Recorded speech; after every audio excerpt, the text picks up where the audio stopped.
To embrace the future, we must first change the relationship we have with change. Our world is built upon evolutionary change and growth.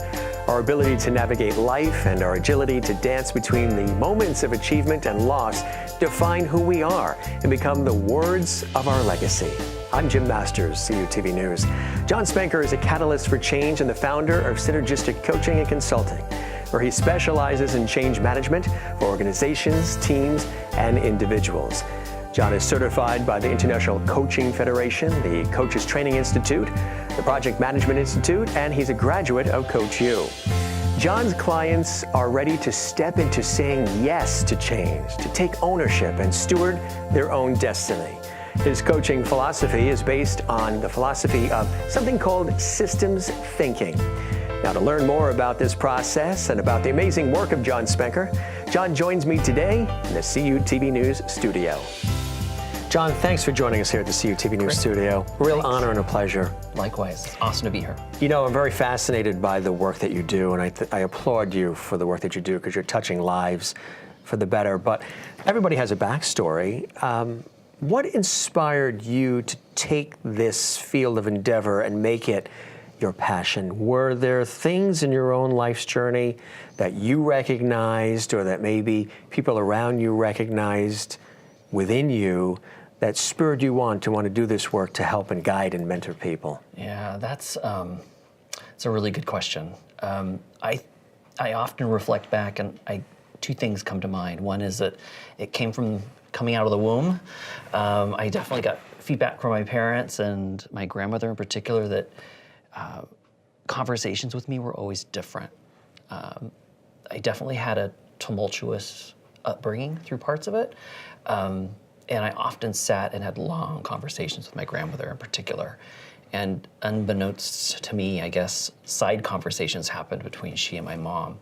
And a lot of the reflection on her part was, I'm talking with this young man, 5, 6, 7, 8, up through my adolescence. And the conversations are different.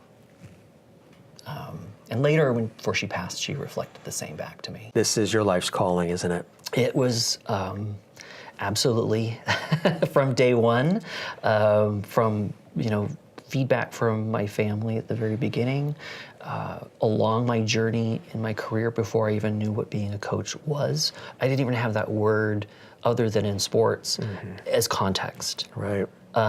It was given to me, and I think I've mentioned before, I kind of shushed away. Somebody said, oh, this is what you should be doing. And I was like, I don't see that as being me. I had a journey to reconcile that.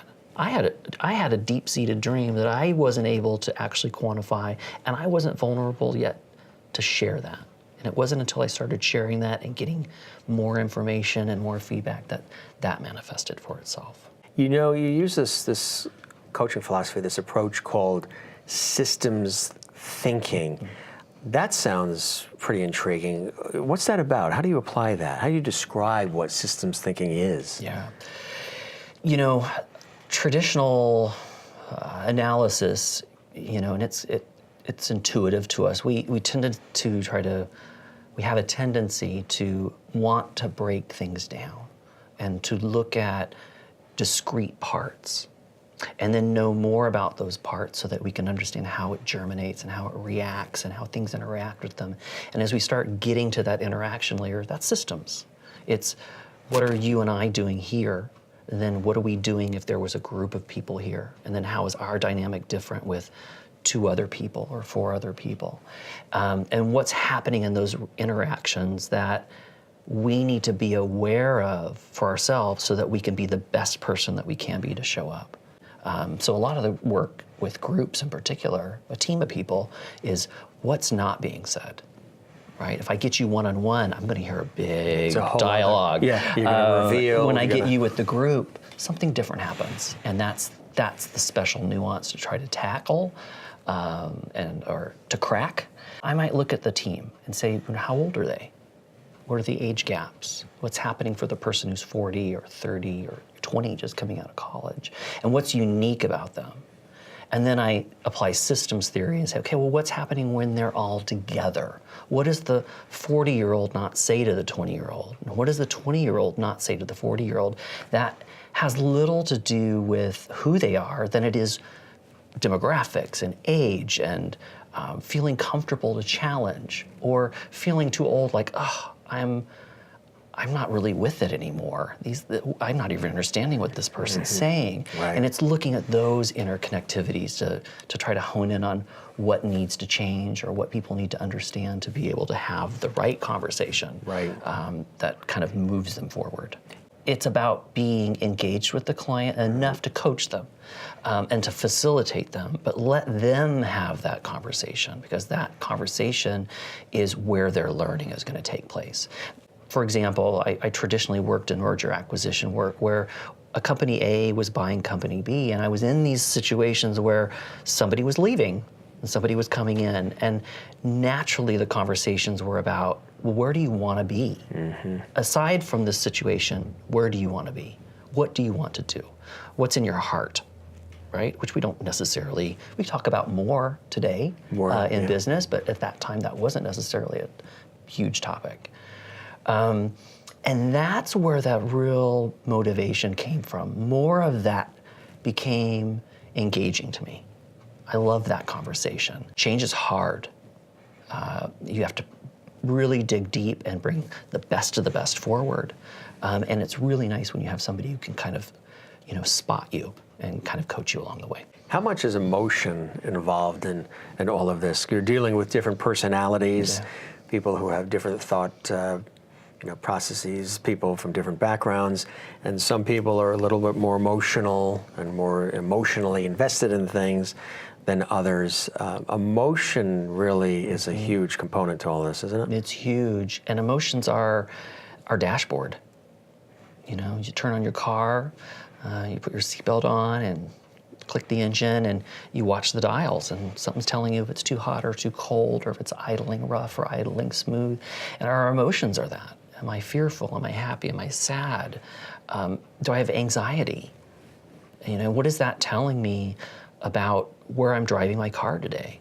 If I know I'm driving my car to work to have a really big meeting, or I'm going to hear something about this change that's going on, I'm either not going to have a job in 2 weeks or I'm going to have a job, that I'm bringing that in the car that morning while I drive. And am I listening to that? Do I know that I'm not idling smoothly today? And what am I doing about that? And do I need to do something about that?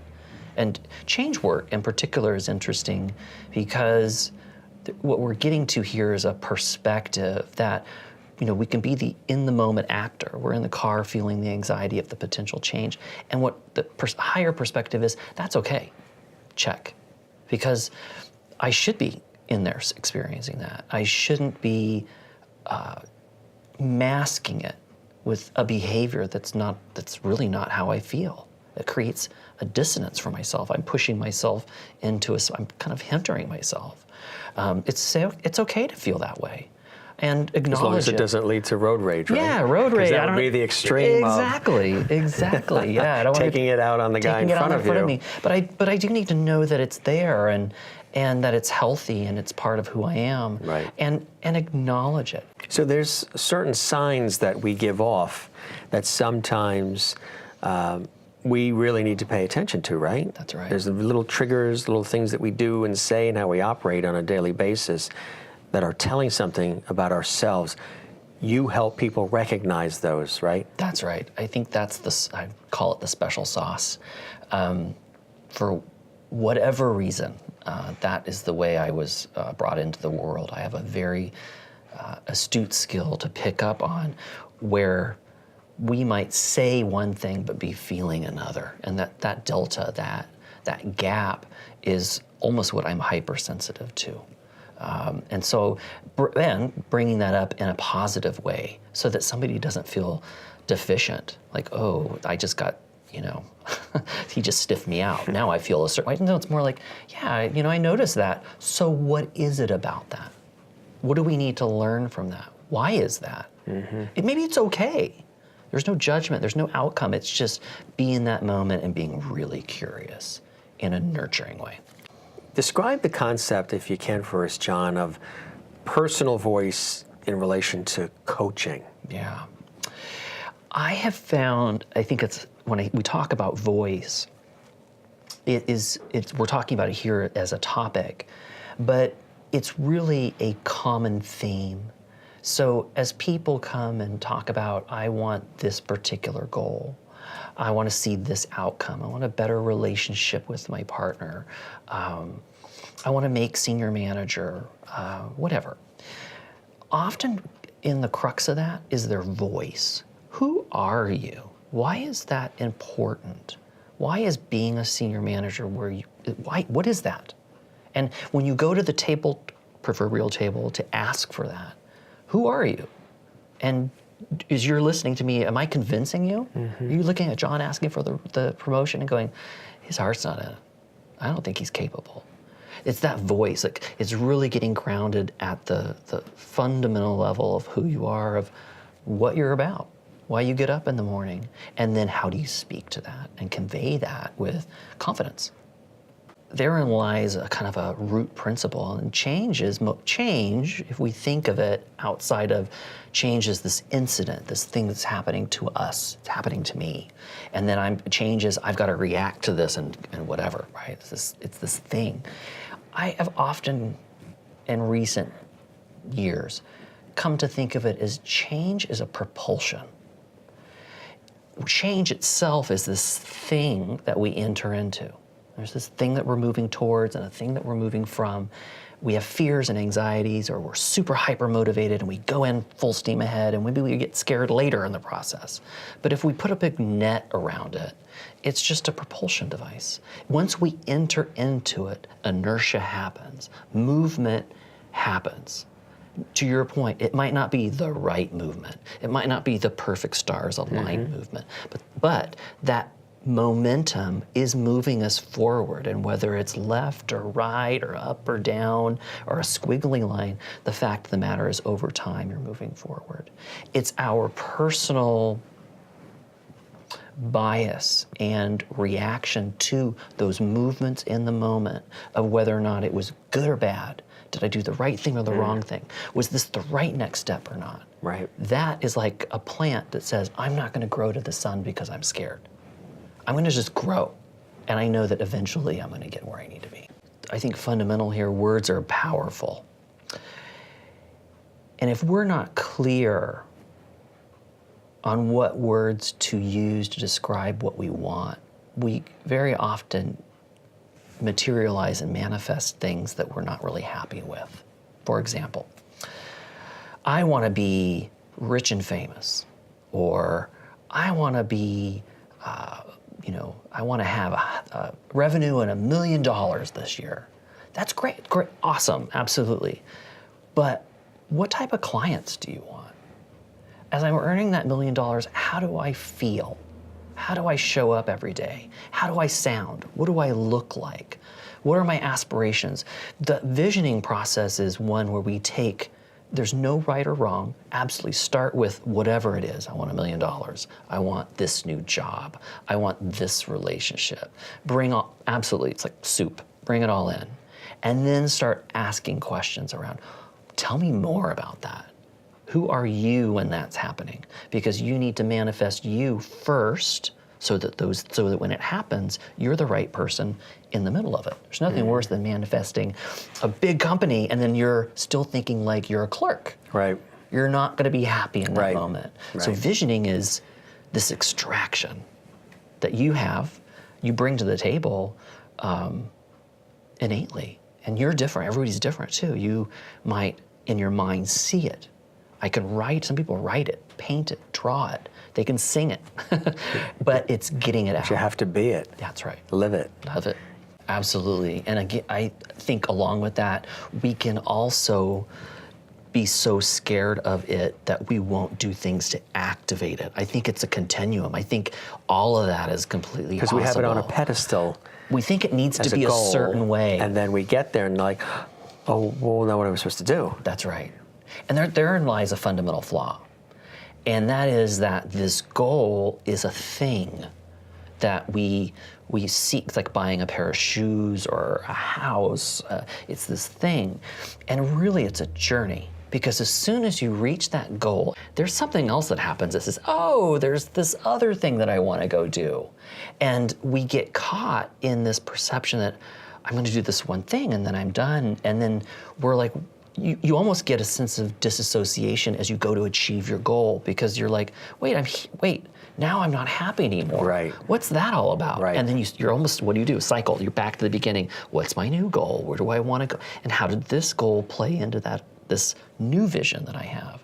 So visioning is interesting because it's absolutely about bringing the nugget forward, really exploring that, but having this perspective that that's just one thing on the radar. Let's talk about that concept of leadership and how you work with that through coaching. There's absolutely skills and manifestations of behavior that a leader should have. Who are you as a leader? You're a human, you're a person. Maybe you got in the car and you had doubts today. Maybe something's going on personal for you. Maybe the company's finally gotten to a point where you're outside your skill set. That creates a very interesting paradox for them. They need to have a place to do what we're doing and share in a vulnerable place. This is somewhere where I need a skill set up, I need to up my skill. I need to learn how to push past this. That's the level of conversation I tend to gravitate towards. Where do you need to learn? Where are you pressing your own bubble of change? Do you recognize that being a leader is sometimes singular and isolative? And the visual is, there's a pack of people and the leader's out front. That by nature says they're alone. Mm-hmm. They got to cross a chasm to get back to the group and interact. And even when they interact, it's a little different. So that leadership model is getting in there with them and talking about, how do you feel? Why do you feel that way? Where do you want to be? What's your own personal view of leadership?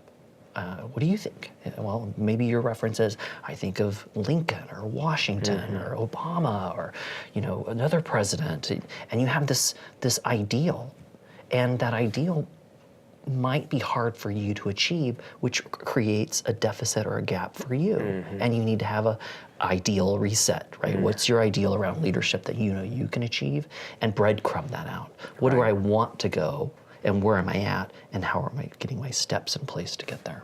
It's all about achieving a balance, isn't it? Like an orchestra. Yeah, right. And a symphony, if something's out of tune, you hear it right away. I'm not musically inclined, but I know those that are around me that have the musical inclination they hear a pitch and it's just sets them off. Yeah. I think in this world of coaching and personal and professional development, I hear those screeches and I resonate, and then that's my opportunity to dive into a conversation and share that and ask questions and be curious, and help that person understand that screech. Is it because I'm overthinking? Am I underthinking? Am I just really leading with my heart, which is a great thing, but it's stepping on me being really rational. Like I'm not able to get past my emotion to get to the rational space. Am I physically being taken down? Am I bringing this in and actually I'm tired and I'm worn down and I'm not doing things to care for myself in that fashion? So this integration is all of that. And what I do love more of, I think in the last 10 years, is mindfulness about our spirit, who we are as people, and who am I, how am I fulfilled just as a model of my spirituality and what I believe in, and my ethics and my values and my purpose. And hey, that's going to be on the table along with, the other things, so it's how I feel and all the good stuff. Because I think when people have a sense of purpose and that they're valued and that there's worth in what they do and think and say, and that people really appreciate effort, they're going to produce more. They're going to want to. They're going to go into that office or go into that job site, and they're going to be much more excited about making it happen. That's right. The overall goal, if they feel valued and they feel a sense of purpose, they feel worthy. And sometimes that's not always being translated within a company, right? You find that. That's right. And what you're getting to is a gap. between who we really are and how we're innately wired and what you and I show up to want to do every day versus what we should do every day. And those aren't always at play. It's not going to always be a perfect storm of transactions, but what you aspire to do is to get more of that naturalness into what you do every day. And often, you know, when you recognize that in people, you tee up. You go, wait, I see somebody doing that. I see that person doing what they love. And they go into work maybe early or late, or they're just in it. Going the extra mile. Right. Yeah. And because it's not work for them anymore. Right. That they've done something to align those two worlds. Work isn't work, it's really just who you are. It's just who you are. Speaking of work, frameworks. You have to have a framework in life. Tell us about frameworks and how this all comes into the mix too. My go-to analogy is a house. You know, you have a foundation, you have a framework, you put a roof on, you fill in the walls, and all these things happen.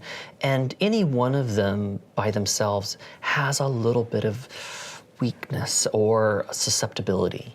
It's when it all comes together, it becomes sturdy and strong. And frameworks work in that fashion. If I'm able to navigate, again, going back to the change, throw the net around the change bubble, and it's this inertia that we're moving through. If I can drop in various frameworks in there, I'm able to kind of find my space. I'm able to have a perspective.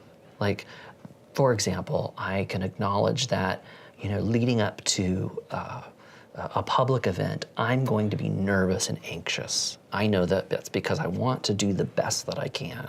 I'm going to acknowledge that's going to be my 48-hour window or 72-hour window before the event. You and I talked about that. Absolutely. Before we went into the studio here, we talked about that at the diner. Yep. And we're both like that in our way. But that also can tell you that you care and you're passionate. It's good to have the butterflies. It's good to have that worry, because that means you really want to do a great job. So listen to that, because that could be positive if you look at it as a positive, right? That's right. And it's your way of saying you are going to show up and do the best that you can do. Now, the dance is not letting that take away from your experience. Right. I can drop that framework. Change is, I'm going to have something leading up to the change, and I know that. I'm going to check that off my list. I'm not going to get stuck on that. Why am I feeling anxious? I shouldn't, Jim, I shouldn't feel anxious. I should be calm. I've been doing this for a long time, and I should have this down. It should be automatic. That's all big monkey on my back. I think first things first is the perspective that you have about change. Kind of like I years ago moved from LA to Seattle, and everybody that I talked to was like, I love Seattle, but they were like, it rains there all the time. What are you doing? You're leaving sunny California. And I was like, I actually am looking forward to it, because that was my perspective. I could go and move and be worried about rain, or I could be going and be like, I've never been there before. This is going to be fun. It's going to be a journey. I'm going to let it be whatever experience it is. Substitute Seattle and rain in LA to change and whatever that event is. I have the ability and the power to have a perspective that, oh, this is just one more thing, and I can leverage this how I want to get to where I need to be. So what you did, which is a great example, is you let yourself listen to your own inner voice and followed your gut versus everybody else looking at the negative. It rains, it could be cold, it snows. Because if you really allowed that to penetrate, that's right, then you would have been stuck on all that. That's right. So you went with your passion, your gut, your inner voice. That's right. And trust is inherent. We've talked about a few... Trusting yourself. Yeah, we talked about a few recurring things, and trust is absolutely one of those. I had to know that I have been asking myself, what do I want? What's my vision? Where do I think this is going to take place? Where do I want to start my business? What's that right environment? That's the information that came to me. Now, outside of me, maybe that wasn't seen by everybody. That's okay. And not all change is going to be mirrored positively around me. It doesn't mean people didn't say don't go. They were just expressing their own concern based on their bias or their absolutely thoughtful and correct perspectives on what they think I should be doing. They love me. They want to give me that information. Now my job is to listen to that and choose to heed my course and trust myself. And in that, in that change bucket is a lot of trust and trust in yourself. You said two words that are essential, that hit with a chord with me right away, and they were simple. That's okay. Yes. Repeating that throughout your day, throughout your life, that's okay, is really essential, because you're going to have a lot of stuff thrown at you at life. That's right. Family, friends, relationships, work, all of it. And there are times when you have to say, that's okay. Yes. Because it is. That's right. Life goes on. And the opposite of that's okay is, it's really saying I have an expectation, and that expectation didn't get met. And what I'm really reacting to is that loss. It's 5 stages of grief. I probably got a little anger, a little denial, a little bargaining, that expectation didn't get met. And can it be unrealistic too? Absolutely. Absolutely. I knew you were going to say that. Absolutely. And so, having a little personal check on that and saying, that's okay. That's how it showed up. It's not who I am. It's the experience that I'm in right now. To take that and now adapt and be flexible and move on accordingly. And learn from it. These are all of this. What are some outcomes in the change bubble? It's this opportunity to have in the moment learning that you cannot get in a book. Mm-hmm. You cannot get by having even though we can have a great conversation, you're not going to get the true learning because you didn't do it yourself. You have to apply it. There's nothing more rich than getting in there and doing it. How do you deal with that resistance, and sometimes the resistance that we place on ourselves, and sometimes resistance that we get from others, resisting us? That's right. I always have to do the big dig breath because that's exactly I can only exhibit it through that way. It's that what happens when you take that breath. I mean, you get centered. And the more I know about me, and when I say know about me, I think people can get a misconception that I'm all knowing about myself and I've got this all scripted. It's kind of the opposite. It's more saying, I think I know all of these things about myself, and there's a lot that I don't know, and I'm gonna be okay with that, so that I can then be in the moment, experiencing something where I'm having some resistance or I'm not sure, and go, okay, that's okay, I'm gonna let that pass, or I need to react to this. What do I need to say? Where am I being challenged, and where is my learning? I think the resistance piece also has is very well grounded in curiosity, interestingly enough. If I can be curious about something, while people are pushing back against me and whatever, if I can really not get angry, not get upset, not go, uh-oh, I did something wrong, or whew, I thought I had this and I don't. Right. If I can stay curious, like, what is the learning, and really come at it from the curiosity piece, the resistance kind of dissipates. John, thank you so much for joining us. Thank you. This was a great conversation. I hope our audience has learned something, and I also hope that they will connect with you as well, because I think it will benefit their lives, their organizations, their companies, and their individual lives greatly. Great, thank you. Thank you very much. Thanks. So as you can see, change is natural. Understanding that fact gives you a perspective which then opens doors to possibility, potential, and purpose. To learn more about how John Spenker can help you navigate change and much more, visit his website, Spenker.com. I'm Jim Masters, CUTV News.